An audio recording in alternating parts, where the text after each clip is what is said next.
Hello, my dear students.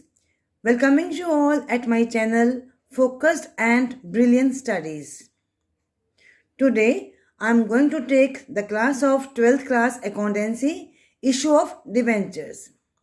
In the continuation of the last my videos on the topic debentures. अभी तक हमने सीखा था बेटा डिबेंचर्स का मीनिंग क्या है, shares, debentures etcetera and etcetera. I'm not going to repeat all the easy things. Today, my content is issue of debentures for cash. Now, the topic is issue price of the debentures is received in installments. Lump sum का मैं आपको last video में बता चुकी हूँ. Today, the amount is received in installments.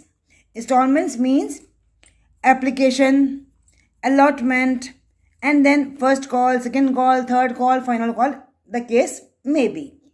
जैसा कि हम issue of shares में already term 1 में कर चुके हैं. Now I again just want to repeat all the things, all the entries in a very few minutes, few seconds.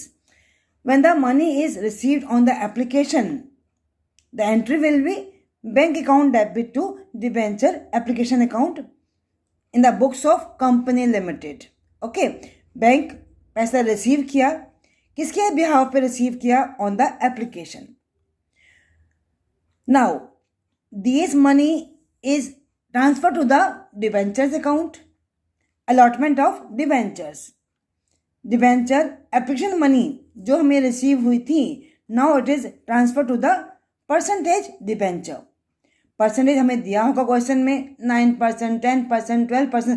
That is the rate of interest on debenture.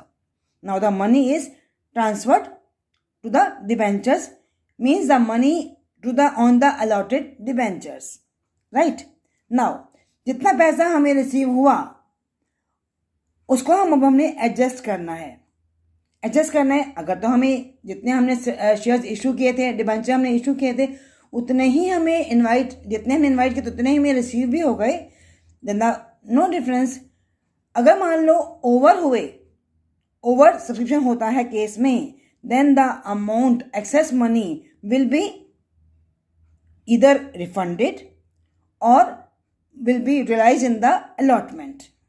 ठीक है ना. तो debenture application account debit to debentures, ये जो हमारी entry थी, जितना हमने रिसीव किया उतना ही हमें अप्लाई भी हुआ, जितना हमने इन्वाइट किया था उतना ही हमें रिसीव भी हुआ.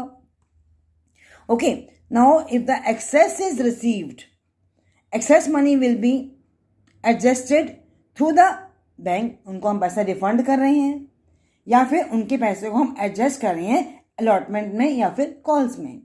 ओके, ये मैं आपको अभी through the illustration I will explain all this entries. Now second is the allotment. जब पैसा कंपनी हमसे मांग रही है, कंपनी देखेगी कि कितना अमाउंट ड्यू है, कितना अमाउंट अलॉटमेंट पे बुलाया जाए. Allotment money being called, how much money is due on the allotment. तो हमारी एंट्री क्या हुई? Debenture allotment account debit to percentage debentures account. ये तो हमारा अमाउंट ड्यू हुआ. अब अलॉटमेंट पे कितना हमें रिसीव हुआ. Now allotment money received, bank account debit to debenture allotment. Bank account debit आया, the company is the receiver. Bank account debit to debenture allotment account. Allotment के लिए कितना पैसा कंपनी ने रिसीव किया. Now the same case call money being called, जितना पैसा बुलाया गया है, कितना अमाउंट ड्यू है, कितना आना चाहिए. Debenture call account debit to debentures account. मान लो यहाँ पे फर्स्ट कॉल है, सेकेंड कॉल है, फाइनल कॉल है, whatever the question says we have to write the same. Now money received on the behalf of this call, bank account debit to debentures call account. Okay, now I am going to explain with the help of illustration. Now if the applied debentures is more than the offered debentures, issued debentures, जितने हमने invite किए थे, जितने हमने issue करने थे public को for the subscription, लेकिन लोगों ने ज़्यादा के लिए अप्लाई कर दिया. अब जो ये जो एक्सेस में है ना, इसी को तो हम एडजस्ट करते हैं हमेशा. Okay, now let's see with the example. Look at this question. Company limited issued 10,000 9% debentures of ₹100 each. Company public को ऑफर कर रही है 10,000 डिबेंचर्स। ₹100 आपका स्प्लिट हुआ है, जिसमें आपका ₹40 है एप्लीकेशन का, 60 है आपका अलॉटमेंट का, राइट। 100 हो गया ना मिला के पूरा। ये हो गया हमारा इंस्टॉलमेंट्स, राइट। नेक्स्ट, इशूड थे हमारे 10,000, लेकिन एप्लीकेशन आ गई हमारे पास 14,000 डिबेंचर्स के लिए। Public applied for the 14,000 debentures. हो गया ना एक्सेस में, applied is more than the issued. तो ये हमारा कौन सा केस हुआ? Over subscription. क्लियर? नाउ अब ये जो एक्सेस में आ गए 4,000 डिबेंचर्स, इन्हें कंपनी अब एडजस्ट करेगी। कैसे? देखिएगा इस क्वेश्चन में कैसे हो रहा है।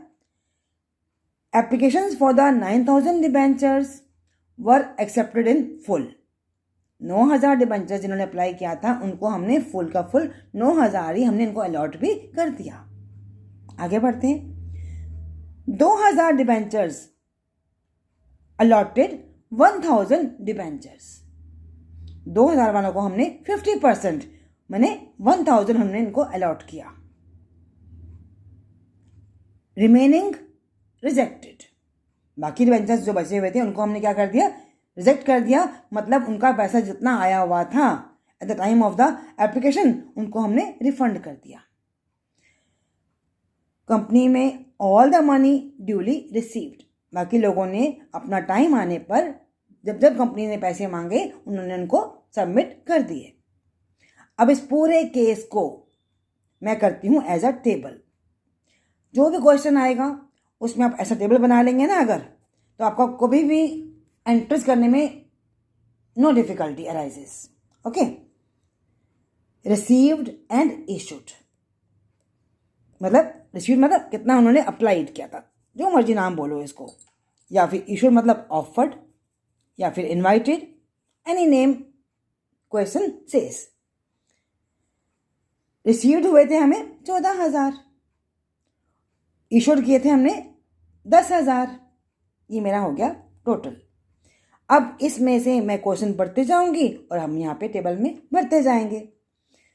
9,000 को हमने अलॉट किया 9,000, 9,000 को 9,000, 2,000 को 1,000। कितने बच गए? उसमें ना रिमेनिंग कितने बच गए? देखो 9 और 2 11, 14,000 में से 11 गया 3, 3,000 को हमने किया नील, रिजेक्टेड। जो मर्जी वर्ड यहाँ बोलो, यहाँ लिख लो रिजेक्टेड या फिर रिफंडेड, है ना। तो उससे क्या होगा, हमें ध्यान में रहेगा while doing the entries and filling the amount. आगे बढ़ते हैं। इसी टेबल के हिसाब से अब हम एंट्रीज करते चले जाएंगे।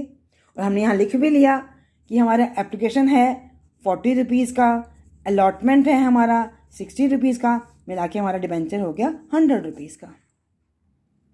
इस टेबल से ही अब हमें क्वेश्चन देखने की जरूरत नहीं पड़ेगी, है ना। उसी क्वेश्चन को हमने टेबल के रूप में डिपिक्ट कर दिया। चलिए, पहली एंट्री, जब कंपनी पैसा रिसीव करती है by the way of applications, bank account debit to debenture application account.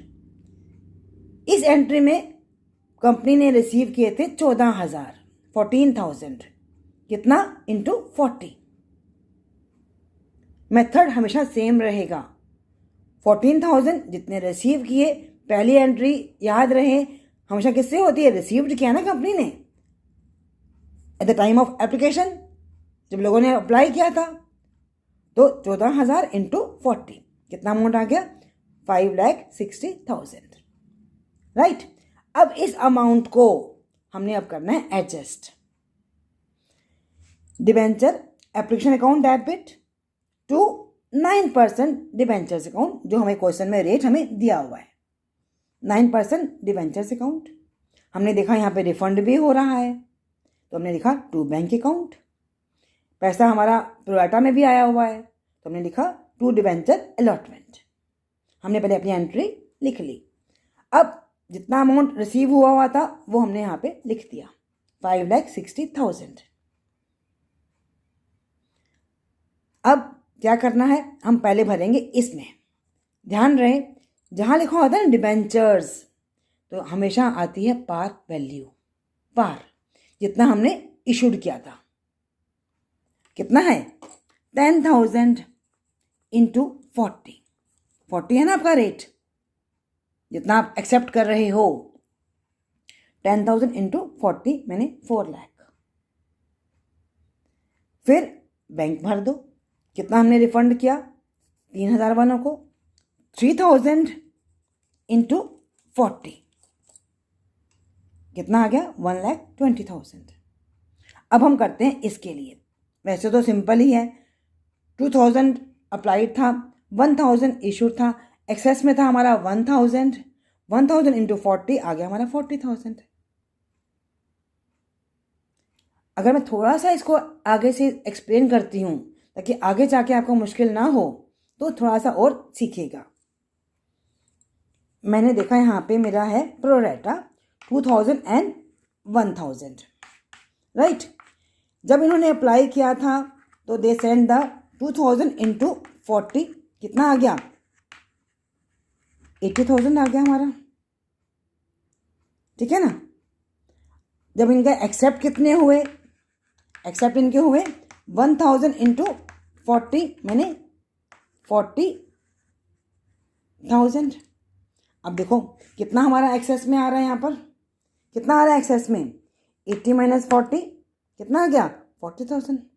तो ये मेरा ऑन ऐसे भी हम लोग निकाल सकते हैं, ताकि हमें आगे जाके ना जब हम इस एंट्री को और एक्सप्लेन करेंगे, सपोज फोरफिट होता है वगैरह वगैरह, जैसे आपने शेयर्स में सीखा हुआ था, तो हमें मुश्किल नहीं आती है, राइट। चलिए आगे बढ़ते हैं हम कॉल्स की तरफ। अलॉटमेंट हमारी कितने की है? 60 रुपीज़ की है। अब बाकी सब एंट्रीज किससे होंगी? जितना हमने इशू किया था। 10,000 इंटू 60 6 लाख। अमाउंट रिसीव्ड भी हो गया, ये हमारा कॉल्ड था, ड्यू था। अब हमें पैसा आ गया bank account debit to debenture allotment account.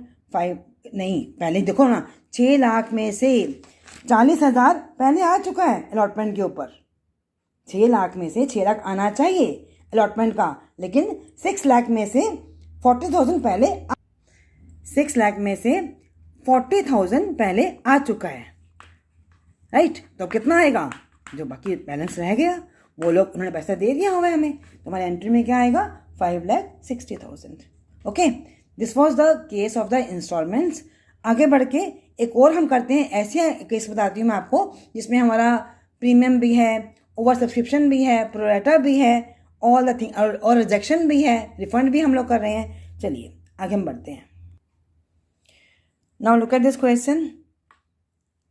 Company ने इनवाइट किया था 4,000 डिबेंचर्स के लिए ऑफ ₹100 ईच, लेकिन रिसीव्ड हो गया 6,000 डिबेंचर्स। तो देखिए ना, एक्सेस में हुआ ना, तो again this is the case of the over subscription. इनमें से कंपनी कैसे कर रही है देखिएगा। Full allotment for the 400 debentures, refuse allotment for the 1,200 debentures, और जो रिमेनिंग डिबेंचर्स हैं उनको हमने क्या किया? प्रोरेटा अलॉटमेंट इशू किया, अलॉट किया। एक्सेस मनी को कंपनी के हिसाब से it is utilize in the allotment. Company का एक डिबेंचर है 100 रुपीज़ का, और इस केस में हमारा प्रीमियम भी है 20%। तो देखिएगा इस पूरे केस में, इस पूरे क्वेश्चन में I have taken over subscription, premium, pro rata allotment and refund, ठीक है ना। और साथ साथ इस क्वेश्चन को हम लोग दोनों तरह से करेंगे, जो अभी तक हमने सीखा है एंट्रीज में, लमसम में भी और इंस्टॉलमेंट्स में भी। अगर इंस्टॉलमेंट्स है तो 100 रुपीज़ का डिबेंचर कैसे स्प्लिट हो रहा है? एप्लीकेशन का 20 रुपीज़, अलॉटमेंट का 50 रुपीज़, और बैलेंस आ गया कॉल में। क्वेश्चन साइलेंट है तो means premium is on the allotment, right. Premium 50 रुपये बोला ना इसने, तो मीन्स 30 + 20। देखिएगा हमारा डिबेंचर था 100 रुपीज़ का, उसके ऊपर लिया मैंने 20%, तो कितना आ गया? 20 रुपीज़ हमारा आ गया प्रीमियम। तो 30 + 20, अब बचा बैलेंस। कॉल कितनी होगी पहले से ही हम अपने टेबल में निकाल लेते हैं, ताकि हमें एंट्रीज करने के समय में दिक्कत नहीं आए। 20 रुपीज़, 30 रुपीज़, कितना हो गया? 50 रुपया हो गया ना। प्रीमियम इंक्लूड नहीं करेंगे because we have to calculate for the par value 100, तो कितना बचा हमारा 50 रुपीज़ कॉल मनी का। राइट नाउ पहले हमने again we have to make the table, जैसे मैंने अभी बताया था आपको कि टेबल में मैंने बताया आपको कि हमें रिसीव्ड थे और इशूड थे। Received method will be same always. Received है 6000, इशूड है हमारे 4000। As the case says full allotment for the 400 debentures, 400 को 400, 1200 को रिफ्यूज्ड मैंने रिजेक्शन रिफंडेड, 1200 को नील मैंने इनका पैसा हमने क्या कर दिया रिफंड कर दिया, रिफंड।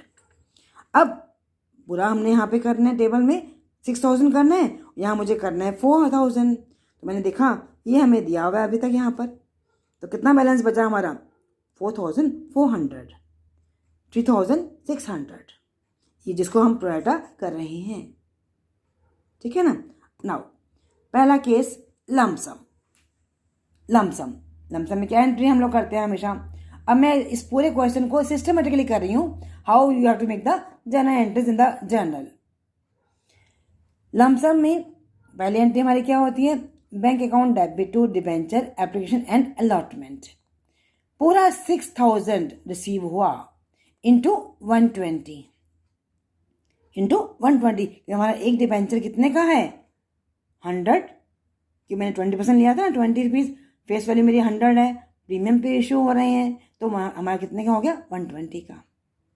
राइट, तो पूरा पैसा हमें रिसीव हो गया ना लमसम में, तो 6000 इंटू 120, तो कितना अमाउंट आया मेरा 7,20,000।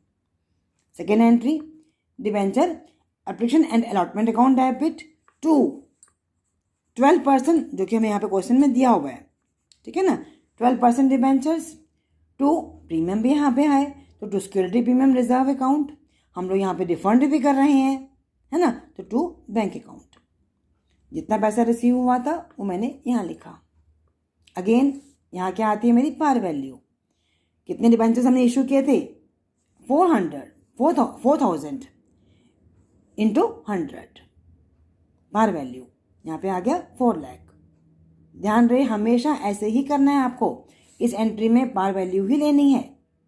उसके बाद आएगा आपका सिक्योरिटी प्रीमियम रिजर्व, चाहो तो ऐसे कर दो 4000 इंटू 20 रुपीज़ प्रीमियम है हमारा 80,000 आ गया, या इस पार वैल्यू पे ले लो 20%, तो कितना आएगा 80,000 आएगा।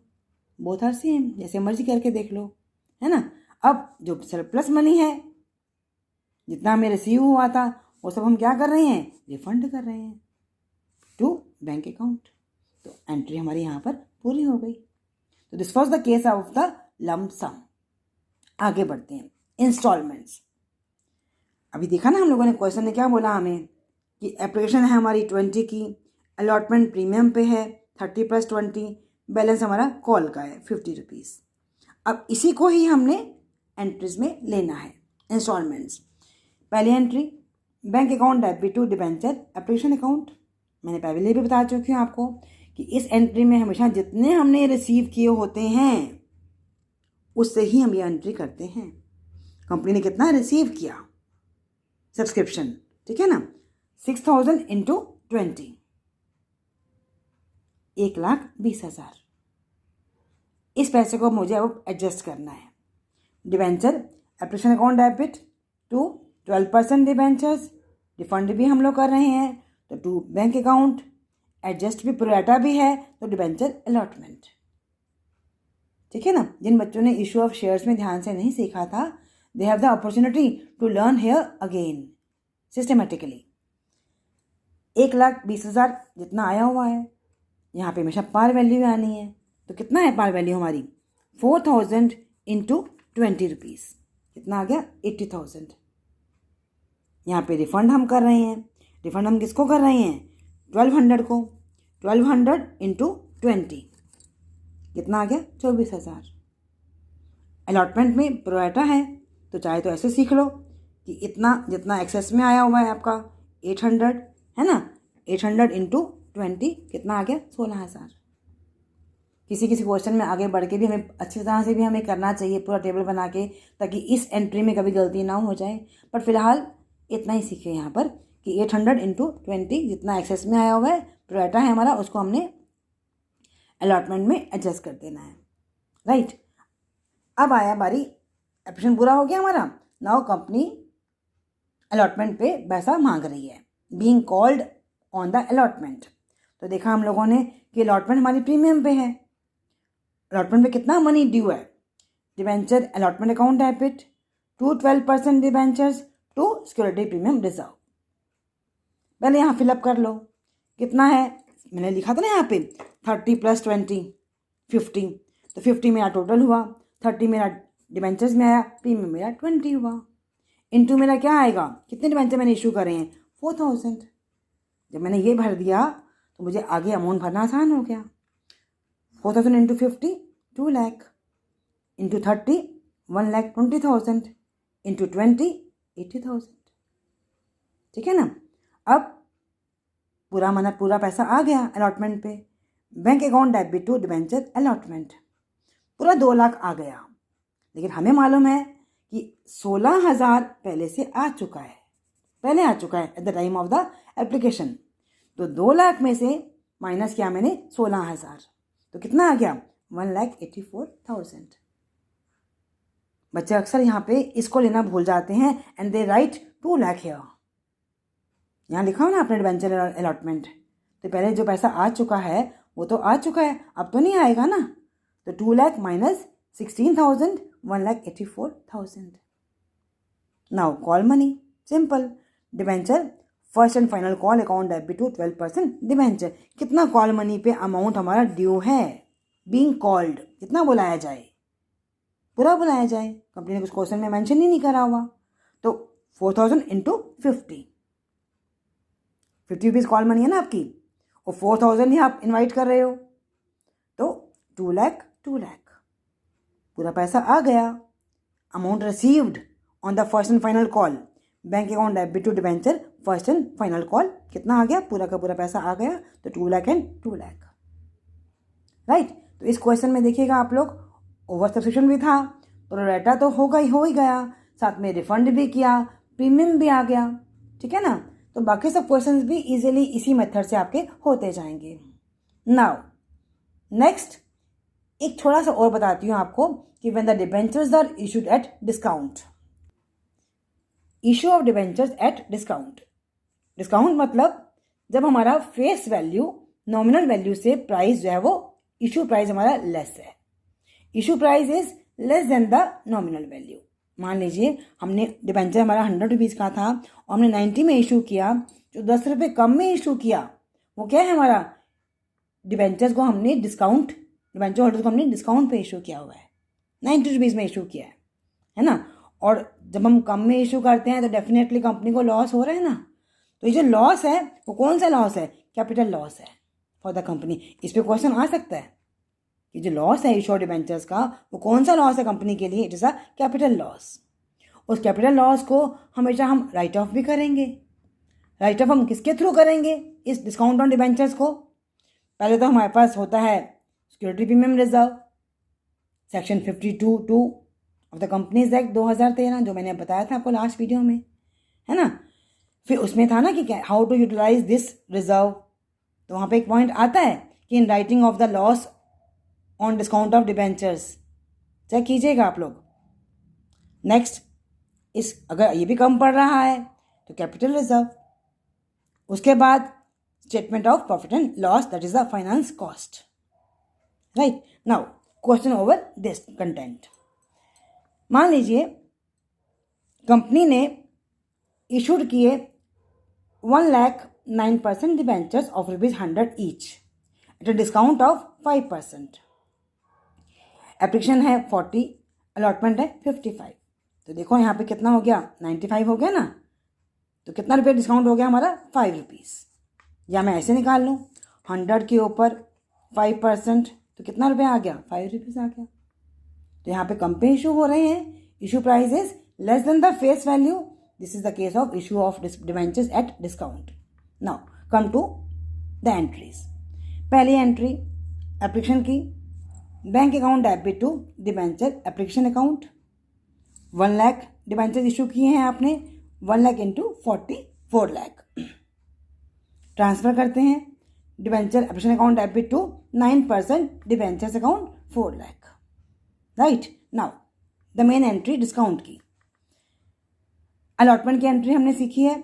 जब हम अलॉटमेंट का मनी ड्यू मांगते हैं तो हमारी एंट्री क्या होती है? Debenture allotment account debit to debenture. अब यहाँ आनी है मेरी फेस वैल्यू, पार वैल्यू, मैं बता चुकी हूँ ना आपको. तो यहाँ पे कितना आना था मेरा? 1 लाख इंटू 60. कितना हुआ? 6 लाख. आया कितना? 55. ड्यू कितना मांग रहे हैं हम लोग, क्योंकि हमने डिस्काउंट पे इशू किया ना उनको. तो कितना आया? 1 लाख इंटू 55, सॉरी 10,000 इंटू 55. तो कितना हो गया? 5,50,000. तो बाकी कितना हमारा हुआ डिस्काउंट? 10,000 इंटू 5. राइट. आगे बढ़ते हैं. क्या पूरा पैसा आ गया? ये जो डिस्काउंट डेबिट में आ गया ना आपका, कैपिटल लॉस है तो डेबिट में ही आएगा. Next entry, bank account debit to debenture allotment account. जितना अमाउंट ड्यू था उतना ही अमाउंट हमें रिसीव भी हो गया. ठीक है ना. अब आप बोलोगे कि मैम हमने डिबेंचर अलॉटमेंट को डिस्काउंट में क्यों, इसको डिस्काउंट वाले को डिबेंचर अलॉटमेंट में ही क्यों लिया? तो हमें केस कहता है, कंपनी एक्ट कहता है कि अगर nothing is specified then discount is presumed to have been allowed on the allotment. Allotment money is taken as the net of discount. Okay. So this was the case of issue of debentures at discount. मैं next video में अपनी issue of debentures from the point of view of redemption, जो हमारे cases हैं ना सारे, वो लेके आऊँगी. So till then revise all these entries. Please make you update, focus on the studies and make yourself as a brilliant. Okay. Till then, goodbye.